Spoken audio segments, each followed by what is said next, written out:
My name is Lisa Ross, though you may know me better as Paper Daisy Creations, and this is the Dress It Up shawl. This is one of my independent pattern designs. You can find it both on Ravelry and on paperdaisycreations.com. This is called the Dress It Up shawl. It is part of the Live It Up shawl collection. Today I'm going to show you how to do this Picot BindOff. Now, with a crescent shawl, you need to have a nice stretchy edge. And a great way to do that is to put these little lace picots on the very end. It creates this really lovely lace detail effect as well, and is a really fun edge to your shawl. So I have my swatch here, and I'm going to show you how to do this. Now, it begins with a cable cast on. Now, you may have worked this cast on without even realizing it, but I'm going to show you how to do it. To do the bind off, you're going to be doing a cable cast on of 3, and a cable cast on involves going into the space between the first 2 stitches. So you can see here I've got my first 2 stitches. I go into that hole, I'm going to yarn over and pull up a loop, and then I'm going to seat it onto the left hand needle. Now you can seat it either knitwise or purlwise. Just be sure that you're consistent with how you seat that stitch.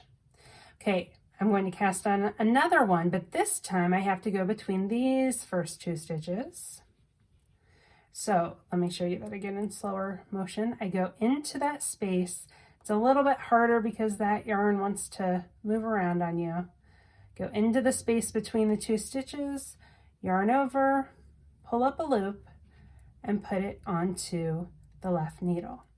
Now, what I like to do before I pull this tight, I like to go ahead and be ready for the next stitch. That way I can put my needle into that space between those first 2 stitches. Make sure you're not going into the stitch, but into the space between the stitches.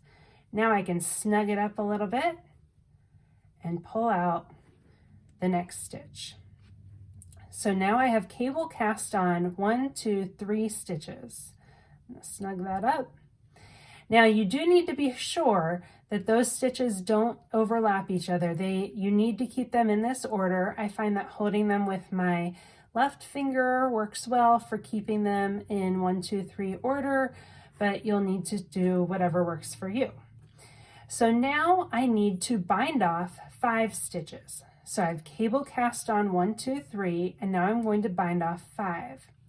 Now this bind off is just a typical bind off. I'm going to knit the first 2, and I lift the second stitch over the first stitch on the right hand needle. And there I have bound off 1 stitch.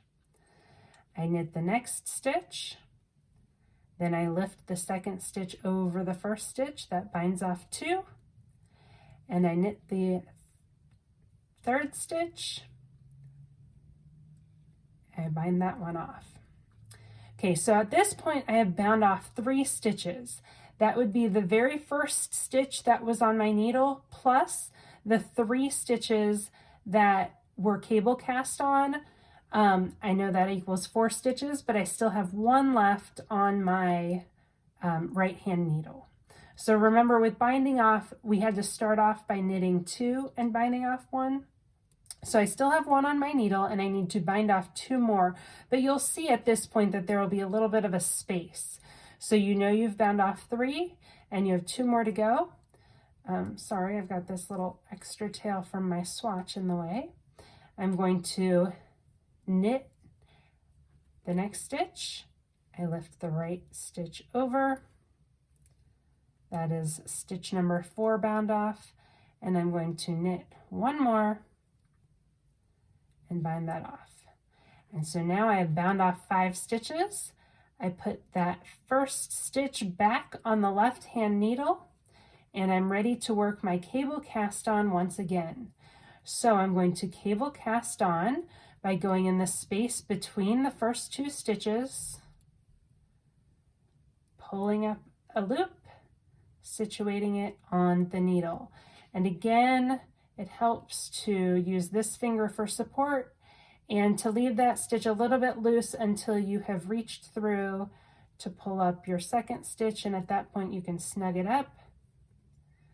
Okay, there is my second cable cast on stitch, and one more. Okay, I have cable cast on 1, 2, 3. You can see this is my original stitch that I had put back onto the needles. I'm going to bind off 5. So remember, for binding off, we have to knit the first 2, and then that allows me to bind off 1. I knit the next one, lift the leg over, that's bind off 2. I knit the next stitch, pull that leg over, I've bound off 3. You can see this is where that empty space is. This is what's creating that nice little lace detail in the picot. And I'm going to do 2 more stitches, knit 1, bind off, knit 1, bind off, and that is 4 and 5. I put the left stitch back on the needle, and I'm ready to do my cable cast on again. And here I have these picots that are emerging. You'll see there's that lace hole right in between them. When I block the shawl, I choose to do one of 2 things. One thing that you can do when you're blocking the shawl is to pin every single one of these picots out with a straight pin. And that is a great way to get a really dramatic picot edge.